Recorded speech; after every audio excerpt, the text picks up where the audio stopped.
والصلاة والسلام على سيد الأنبياء والمرسلين وعلى آله الطيبين الطاهرين وعلى أزواجه الطاهرات أمهات المؤمنين وعلى سائر الصحابة والتابعين أجمعين. أما بعد، فأعوذ بالله من الشيطان الرجيم. بسم الله الرحمن الرحيم. واذكر ربك في نفسك تضرعا وخيفة ودون الجهر من القول بالغدو والآصال ولا تكن من الغافلين. صدق الله مولانا العظيم.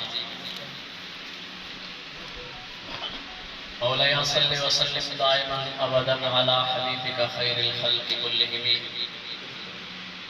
محمد سيد الكونين والثقلين والفريقين من عرب ومن عجم. محمد ذكره راح لأنفسنا، محمد شكره فرض على أممي. الصلاة والسلام عليك يا سيدي يا رسول الله وعلى آلك وأصحابك يا سيدي يا حبيب الله. الصلاة والسلام عليك يا سيدي يا نور الله وعلى آلك وأصحابك يا سيدي يا نبي الله. الصلاة والسلام عليك يا سيدي يا رحمة للعالمين وعلى آلك وأصحابك يا سيدي يا شفيع المسلمين.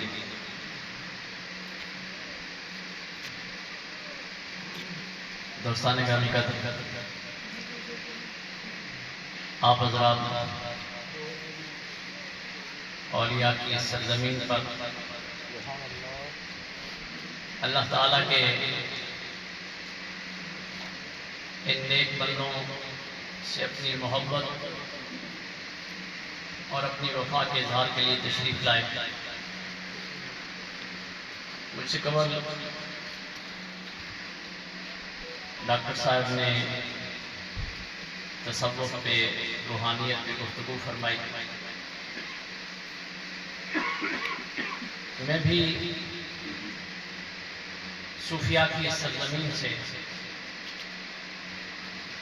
ایک پیغام دینا چاہتا ہوں. صوفیاء کا ایک تصور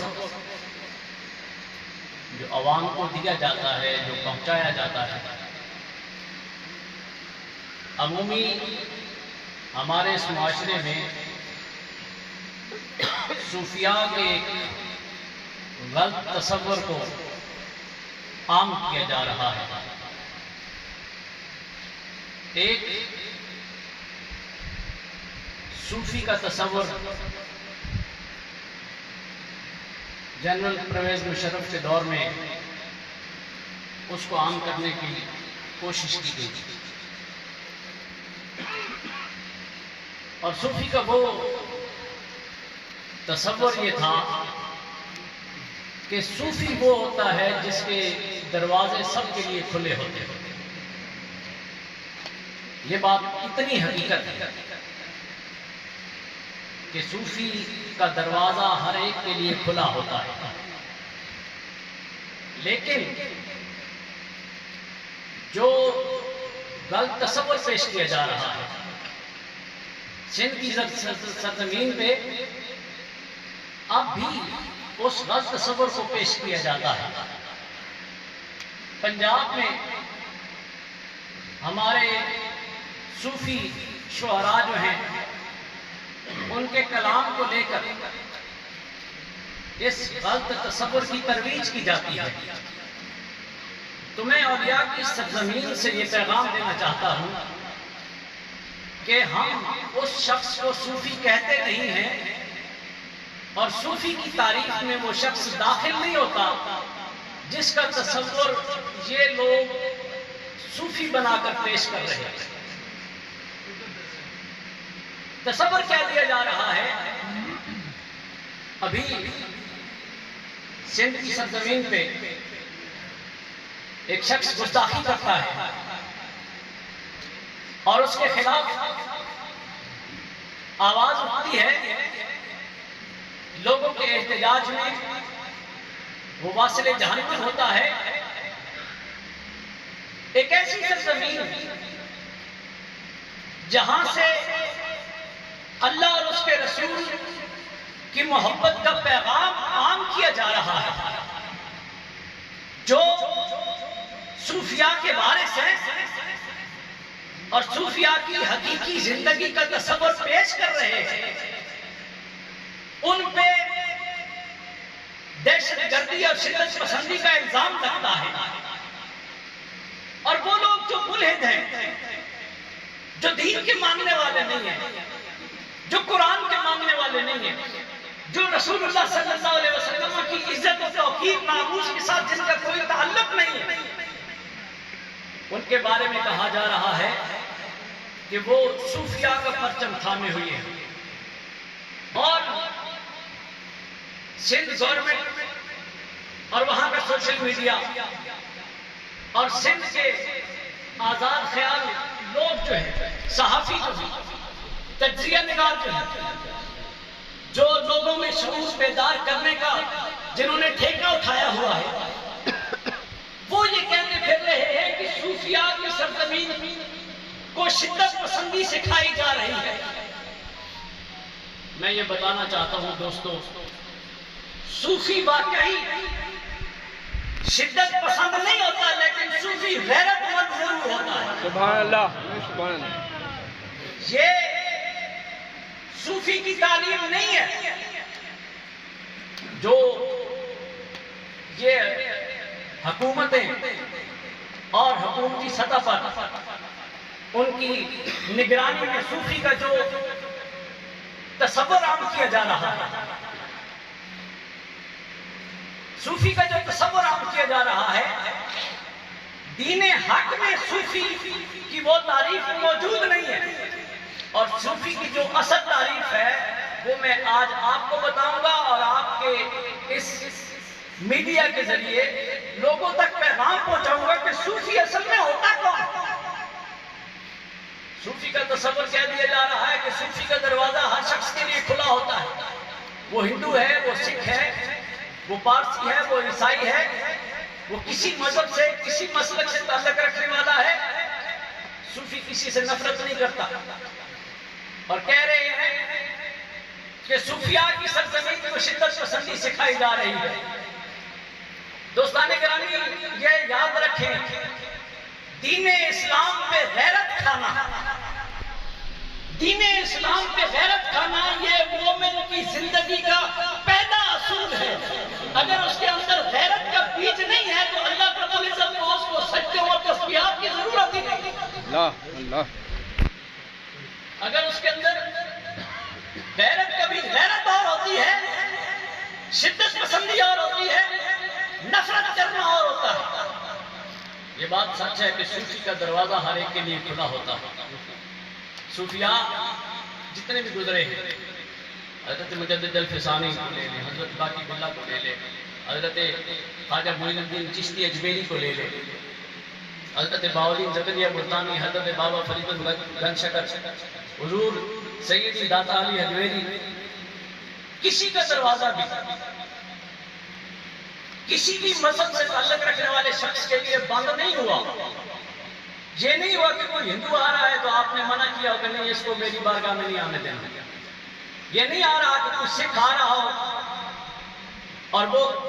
بارگاہ میں داخل ہونا چاہے تو آپ نے اپنے مریدوں کو کہا ہو کہ یہ غیر مذہب سے تعلق رکھتا ہے، اس کو میرے پاس نہیں آنے دینا۔ صوفی کا دروازہ کھلا رہتا ہے ہر مذہب کے شخص کے لیے، لیکن اس کے لیے کھلا ہوتا ہے جو ہدایت کی طلب میں آتا ہے۔ اس لیے کہ صوفی کی نگاہ اگلے شخص کے دل پہ ہوتی ہے۔ جو ہدایت کی طلب میں آتے تھے، صوفی کا دروازہ ان کے لیے تو کھلا ہوتا تھا، لیکن جو ہدایت کے طالب نہ ہو، جو اپنے مذہب میں سختی سے کاربند رہنے والے ہوں اور دین اسلام کی شعائر اسلام کی توہین کرنے والے ہوں، اگر صوفی انہیں برداشت کرتا ہے تو اللہ کی بارگاہ سے وہ دھتکار دیا جاتا ہے، اس کی ولایت قائم نہیں رہتی، اس کا مقام و مرتبہ قائم نہیں رہتا۔ حضور نبی رحمت صلی اللہ علیہ وسلم کی ایک حدیث مبارکہ ہے، رسول کریم علیہ الصلوۃ والتسلیم ارشاد فرماتے ہیں کہ اللہ رب العزت نے ایک وقت میں حضرت جبرائیل امین علیہ السلام کو حکم ارشاد فرمایا، اور اللہ الى جبرائیل علیہ السلام ان اقرب مدینہ فلان و فلان بأہلہا۔ اللہ رب العزت کا پیغام آیا حضرت جبرائیل امین علیہ السلام سے، فرمایا جبرائیل فلاں فلاں بستی جو ہے وہاں جاؤ اور اس بستی کو زمین نیچلی زمین اوپر کر دو، زمین کو الٹ کے رکھ دو، لوگوں کے مکانات برباد کر دو، بستیاں ویران کر دو۔ حضرت جبرائیل امین علیہ السلام حیران ہو کے سوال کرتے ہیں، یا اللہ انا فیہ من لم یعصک طرفت عین، اے اللہ جس بستی کی بربادی کا تو حکم ارشاد فرما رہا ہے، جس کے بارے میں تو ارشاد فرما رہا ہے اس بستی کے ہر شخص کو برباد کر دے، جبرائیل اس بستی کا سارا محلہ سارا شہر ویران کر دے،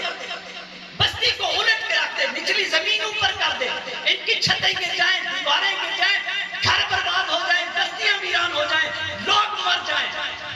اے اللہ اس بستی میں تو ایک ایسا شخص بھی ہے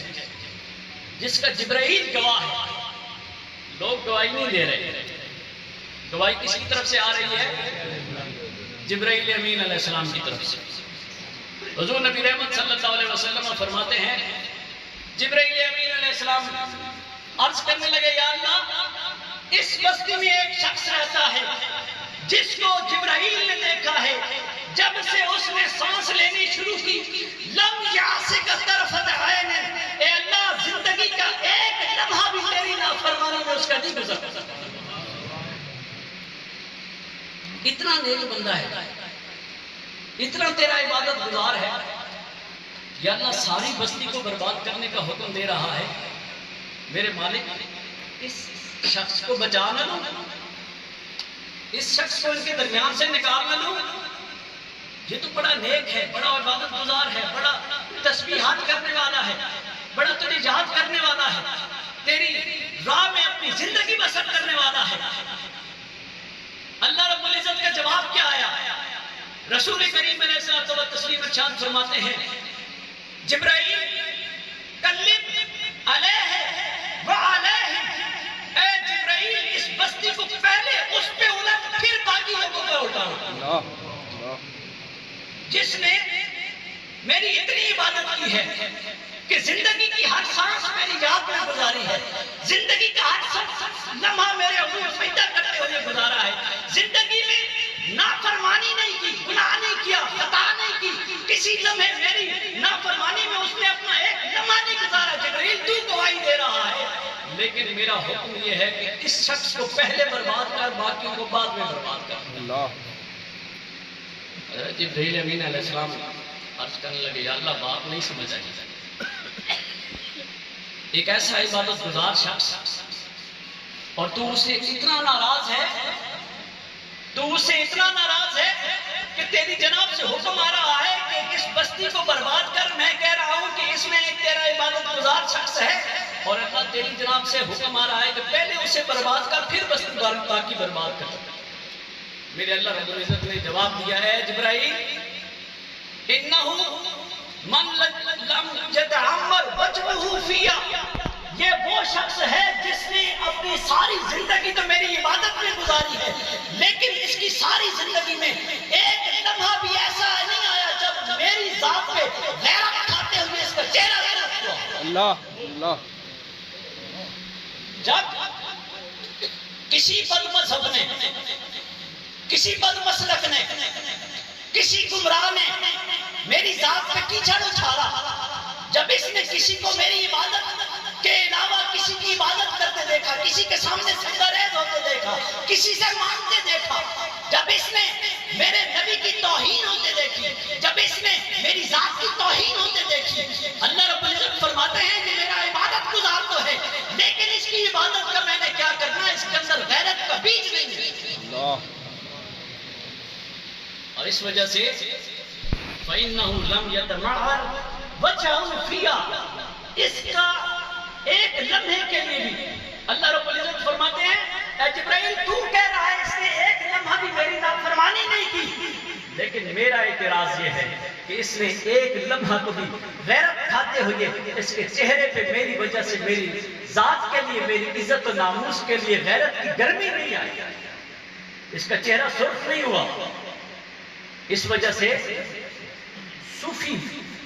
واقعی وہ ہوتا ہے کہ جس کے دروازے سب کے لیے کھلے ہوتے ہیں، لیکن صوفی وہ ہوتا ہے جو اللہ کے لیے تعلق رکھتا ہے، جس کا تعلق اللہ کے لیے ہوتا ہے۔ حضرت حسین بن منصور رحمت اللہ تعالیٰ علیہ سے کسی نے سوال کیا یہی کہ صوفی کون ہوتا ہے، ہم کیسے پہچانے کہ صوفی کیا ہے؟ فرمایا صوفی وہ ہوتا ہے جو جس سے جو لوگوں میں یکتا ہو، لوگوں کے ساتھ اس کا کوئی تعلق نہ ہو، کوئی توجہ نہ ہو، اور اللہ کی ذات کے سوا وہ کسی سے تعلق نہ رکھتا ہو۔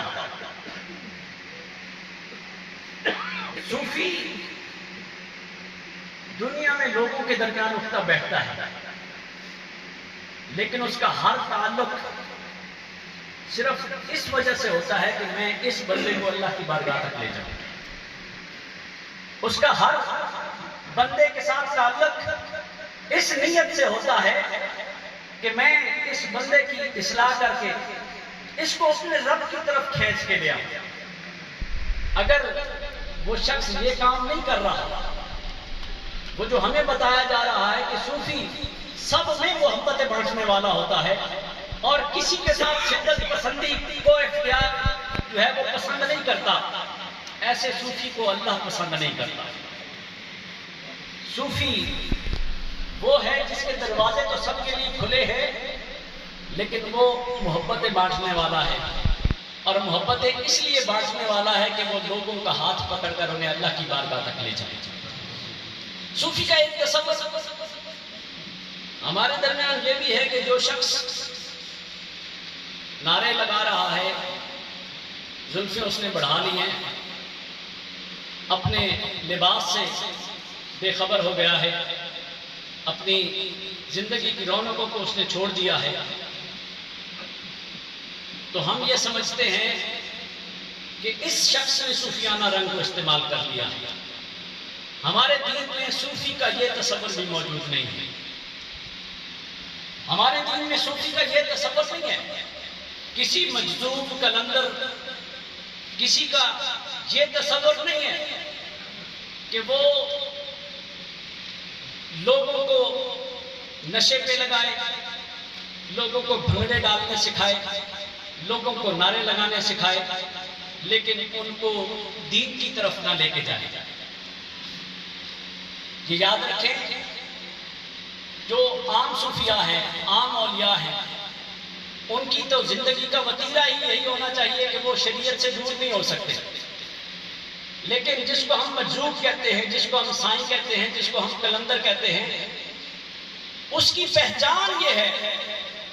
کہ اس کی اپنی زندگی جس رنگ میں ہو، اس کی اپنی زندگی جس رنگ میں ہو، وہ اپنی محفل میں بیٹھنے والے کو اللہ کے رنگ میں رنگ دیتا ہے۔ وہ اپنی محفل میں بیٹھنے والے کو آوارہ نہیں بناتا، بھنگڑے ڈالنے والا نہیں بناتا، نشئی نہیں بناتا، نشے پہ نہیں لگاتا، بھنگ اور چرس کا جو ہے وہ نشہ اس کو نہیں دیتا، بلکہ اس کی اپنی زندگی جیسی بھی ہے، اس لیے کہ مجذوب کو اپنی زندگی کی خبر ہی نہیں ہوتی، مجذوب کو اپنے حال کی خبر ہی نہیں ہوتی، اس کی تو لو اللہ سے لگی ہوتی ہے۔ اور جب انسان ایسی حالت میں آئے کہ اس کی عقل مسلوب ہو جائے، عقل سے اس کی ختم ہو جائے، تو اس پر شریعت کے احکامات لاگو نہیں ہوتے۔ اب وہ مجذوب جس کو شریعت اصل مجذوب کہتی ہے، وہ ہوتا ہے جو خود تو شریعت کے دائرے سے باہر ہوتا ہے، اس لیے وہ اگر نماز نہیں پڑھتا اس سے پوچھ گچھ نہیں ہوگی، وہ اگر روزہ نہیں رکھتا اس سے پوچھ گچھ نہیں ہوگی، وہ اگر شرعی احکامات پہ عمل نہیں کرتا اس سے پوچھ گچھ نہیں ہوگی، لیکن چونکہ اس کا تعلق اللہ سے جڑا ہوا ہے، جو حقیقی مجذوب ہے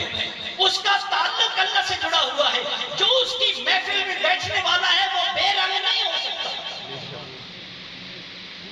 وہ اس لیے کہ اس کا تعلق ڈائریکٹ اللہ کی ذات سے جڑا ہوتا ہے۔ جیسے مجذوب کے بارے میں یہ ہوتا ہے کہ مجذوب سے ڈرا کرو، اگر وہ ناراض ہو جائے تو چونکہ اس کا تعلق ڈائریکٹ اللہ کی ذات سے ہوتا ہے، اس کی زبان سے اگر بد دعا نکلتی ہے تو فوراً پوری ہوتی ہے، وہ کوئی بات کرتا ہے فوراً پوری ہوتی ہے، تو اس کی بارگاہ میں ڈر کے بیٹھا کرو۔ لیکن اگر وہ مجذوب کسی سے ناراض ہو کر اس کو بد دعا دے وہ فوراً پوری ہوتی ہے، تو اس کی خدمت کرنے والوں کی علامت تو یہ ہونی چاہیے کہ مجذوب کی نکلی ہوئی دعا سے ان کی زندگی بدل جائے۔ مجذوب کے پاس بیٹھنے والے بھنگی چرسی اور نشئی نہ ہو، مجذوب کے پاس بیٹھنے والے سارے کے سارے 5 وقت کے نمازی ہیں۔ یہ مجذوب کی پہچان ہے، جن کو ہم مجذوب کہتے ہیں، جن کو ہم اپنی زبان میں صوفی کہتے ہیں، ان کا صوفیاء سے تعلق نہیں ہوتا۔ صوفی کی ایک تیسری جو تعریف ہے ہمارے درمیان عام ہے، وہ بھی غلط ہے۔ ہم نے یہ تصور رکھ لیا ہے کہ صوفی وہ ہوتا ہے جس کی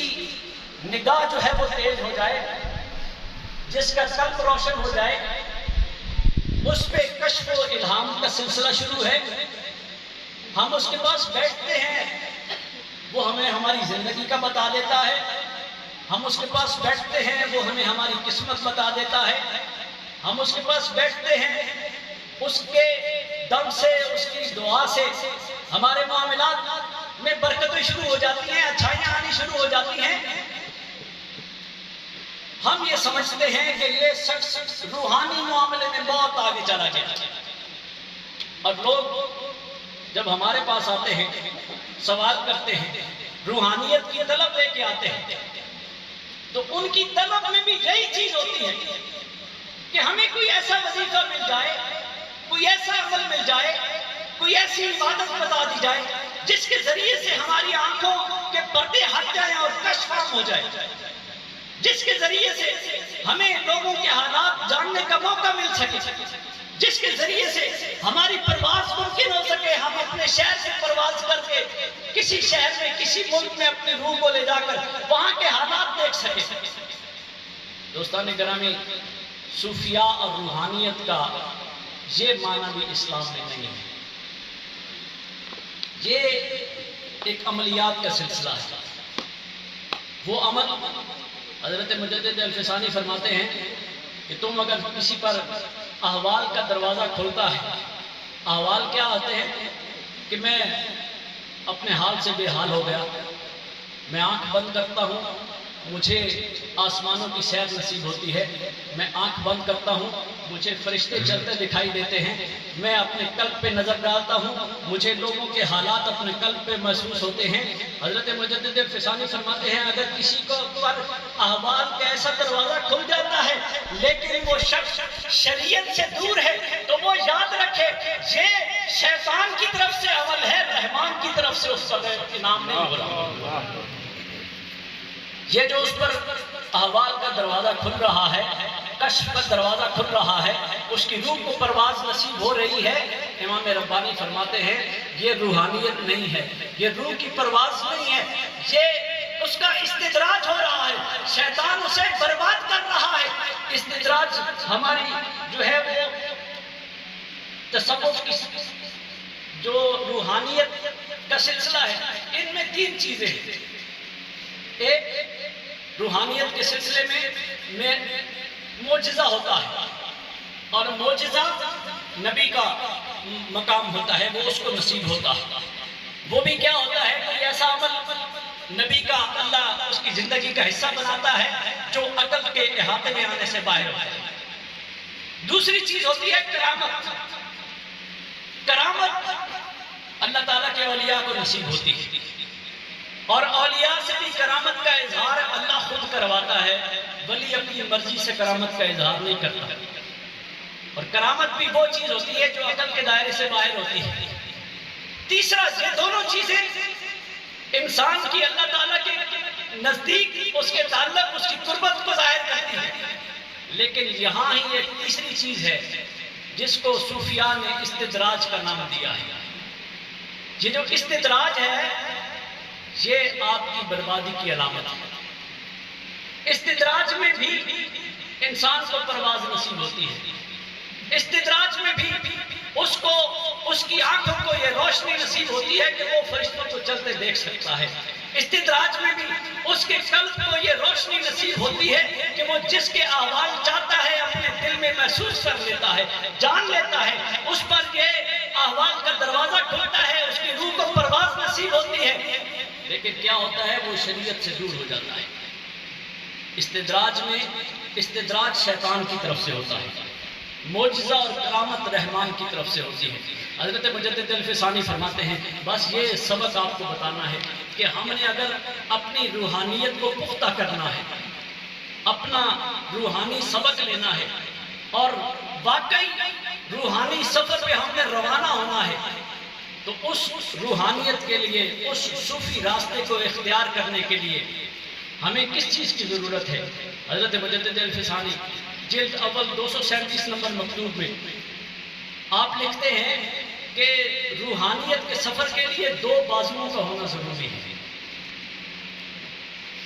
آپ فرماتے ہیں کہ کسی پرندے کا ایک بازو توڑ دو تو وہ ایک بازو سے پرواز نہیں کر سکتا، اور کسی پرندے کے دونوں بازو نہ ہوں تو وہ چل پھر تو سکے گا لیکن کبھی بھی پرواز کے قابل نہیں ہو سکتا۔ اس لیے روحانی پرواز کے لیے آپ فرماتے ہیں دو بازوؤں کا ہونا ضروری ہے۔ ایک پہلا بازو آپ فرماتے ہیں عقیدہ اہل سنت و جماعت میں مضبوطی۔ سبحان اللہ۔ پہلا بازو انسان کا اہل سنت و جماعت کے علماء کی رائے کے مطابق اپنے عقیدے کو درست کرنا ہے۔ اس کا مطلب یہ ہوا کہ جس شخص کا عقیدہ درست نہیں ہے، جو اللہ رب العزت کی ذات کے متعلق وہ عقیدہ نہیں رکھتا جو علماء اہل سنت نے دیا ہے، جو رسول اللہ صلی اللہ علیہ وسلم کی ذات کے متعلق وہ عقیدہ نہیں رکھتا جو علماء اہل سنت نے دیا ہے، جو اہل بیت اطہار، جو صحابہ اکرام رضوان اللہ علیہ مجمعین، جو اولیاء کاملین کے متعلق وہ عقیدہ نہیں رکھتا جو علماء اہل سنت و جماعت بیان کر کے گئے ہیں، اس شخص سے ہمارے سامنے کچھ بھی اظہار ہو، کسی بھی کرامت کا اظہار ہو، ہمیں سمجھنا چاہیے کہ یہ استدراج ہے اس کا، یہ اس کی کرامت نہیں ہے، اللہ تعالیٰ نے اس کو ولایت سے نہیں نوازا۔ اس لیے کہ حضرت مجدد الفسانی فرماتے ہیں انسان کی پرواز کے لیے جو پہلا بازو ضروری ہے وہ اس کی عقیدے کی درستگی۔ لوگ سوال کرتے ہیں حضور وہ جی فلاں شاہ صاحب ہیں، سید ہیں، اس لیے ہم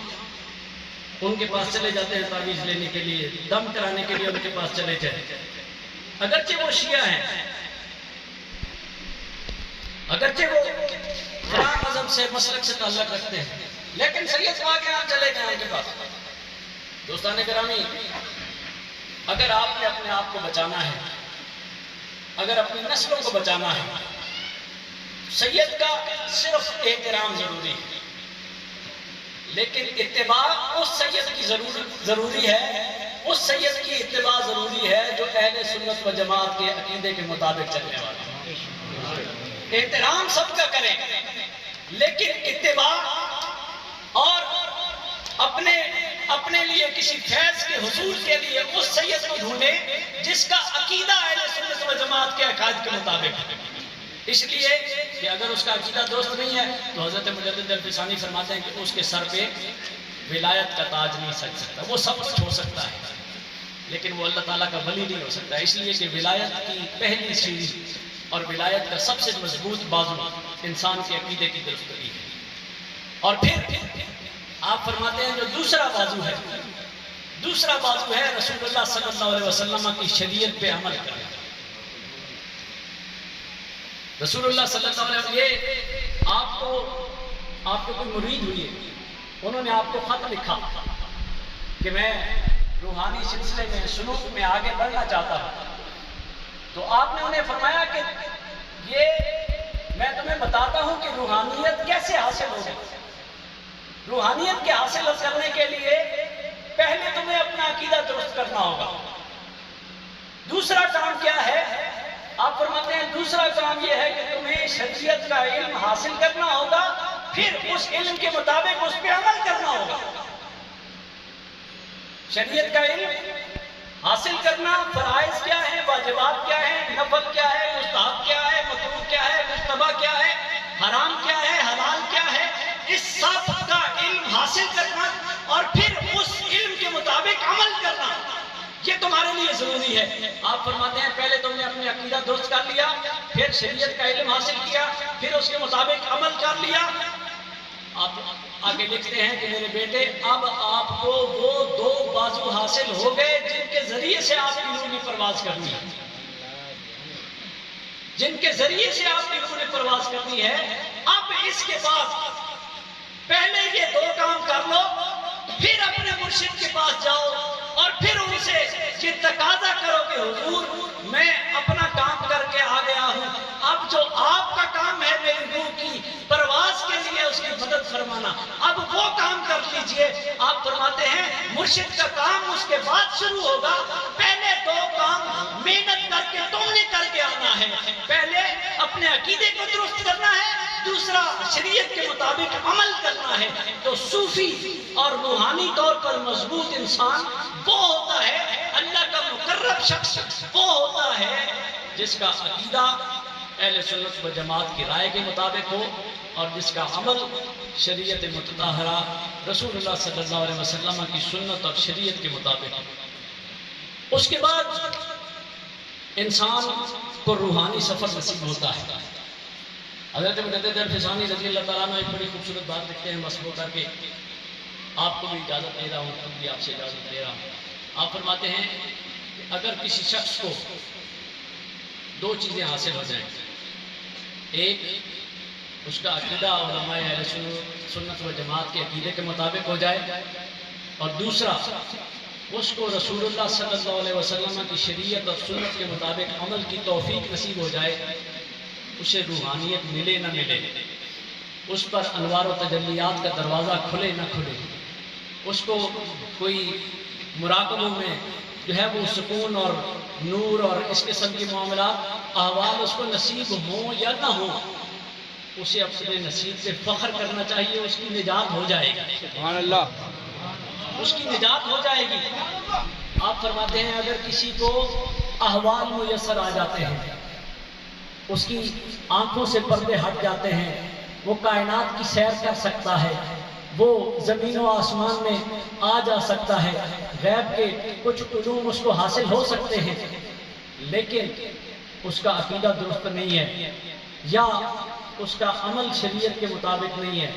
آپ فرماتے ہیں اس شخص کو اپنے لیے سوچنا چاہیے، اس کے لیے بربادی ہی بربادی ہے۔ اس لیے دوستان گرامی، اپنی روحانیت کو مضبوط کرنا ہے تو پہلے دو کام آپ نے کرنے ہیں، اپنے عقیدہ کو علماء اہل سنت و جماعت کے عقیدے کے مطابق درست کرنا ہے، اور کسی تیسرے کی بات نہیں سننی، کسی تیسرے کی بات نہیں سننی۔ بہت سے لوگ جو ہیں وہ آ رہے ہیں، کبھی ذاکر نائک جیسے لوگ آ جاتے ہیں، کبھی انجینئر مرزا جیسے لوگ آ جاتے ہیں، کبھی وہ قامدی جیسے لوگ آ جاتے ہیں، تو یہ سارے لوگ جن کو ایک علم کا مجسمہ بنا کر ہمارے سامنے پیش کیا جاتا ہے، یہ ساری ہماری بربادی کے لیے شیطان کی طرف سے تحفے ہیں، لیکن رحمان کی طرف سے تحفہ حضور داتا علی حجویری کی ذات ہے۔ رحمان کی طرف سے تحفہ حضور خواجہ سید نور محمد چوراہی کی ذات ہے۔ رحمان کی طرف سے تحفہ حضور بابا جی سید فقیر محمد چوراہی کی ذات ہے۔ رحمان کی طرف سے تحفہ بابا جی سید محمد قادر شاہ گیلانی کی ذات ہے۔ رحمان کی طرف سے تحفہ حضرت مجدد الفسانی رضی اللہ تعالیٰ عنہ کی ذات ہے۔ ان لوگوں کے ساتھ آپ جڑے رہیں گے، ان کے عقیدے جیسا عقیدہ رکھیں گے، ان کے اعمال کہ جیسے اعمال کرنے کی کوشش کریں گے انشاءاللہ وہ وقت بھی آ جائے گا اللہ رب العزت آپ پر اپنی روحانیت اور قربت کے دروازے بھی کھول سکتے ہیں۔ یہ اللہ کی عطا ہے، جس کو یہ رزق نصیب کر دے۔ تمنا ہر ایک کی ہونی چاہیے، جیسے ہم میں سے کوئی فقیر ہے، کوئی کم کمائی والا ہے، کوئی بہت زیادہ مالدار ہے، جس کے گھر میں صرف آج کی روٹی ہے، وہ سامنے پجاروں اور بڑے محل والے شخص کو دیکھ کر اپنے دل میں یہ تمنا تو رکھتا ہے، اللہ سے دعا تو کرتا ہے کہ یا اللہ مجھے بھی ایسا خوشحال کر دے، لیکن وہ خوشحالی عطا کرنا یہ میرے اللہ کے کام ہے۔ تو روحانیت کے سلسلے میں بھی ہمیں تمنا ضرور رکھنی چاہیے کہ اللہ ہمیں بھی جو تو نے صوفیاء کو مقام نصیب فرمایا ہے، ان کو اپنی قربتیں نصیب فرمائی ہیں، اس سفر میں ہمیں بھی چلنا نصیب فرما۔ لیکن وہ اگر سفر ہمارا نصیب نہیں ہوتا تو بھی ہمیں پریشانی نہیں ہونی چاہیے، لیکن اگر ہمیں شریعت کے مطابق عمل نصیب نہیں ہوتا یا ہمارا عقیدہ برباد ہونا چاہیے ہو رہا ہو تو ہمیں ضرور پریشان ہونا چاہیے، ہمیں اس معاملے میں غور کرنا چاہیے۔ اللہ رب العزت اس عرس کی محفل میں آنے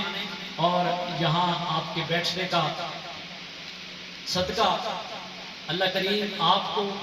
آپ کی نسلوں کو، ہم سب کو، ہماری نسلوں کو اہل سنت و جماعت کے عقائد پہ قائم رہنے اور رسول اللہ صلی اللہ علیہ وسلم کی شریعت کے مطابق عمل کی توفیق نصیب فرمائے اور ہمارے سینوں کو اپنے اور اپنے حبیب کریم صلی اللہ علیہ وسلم کے نور سے منور فرمائے۔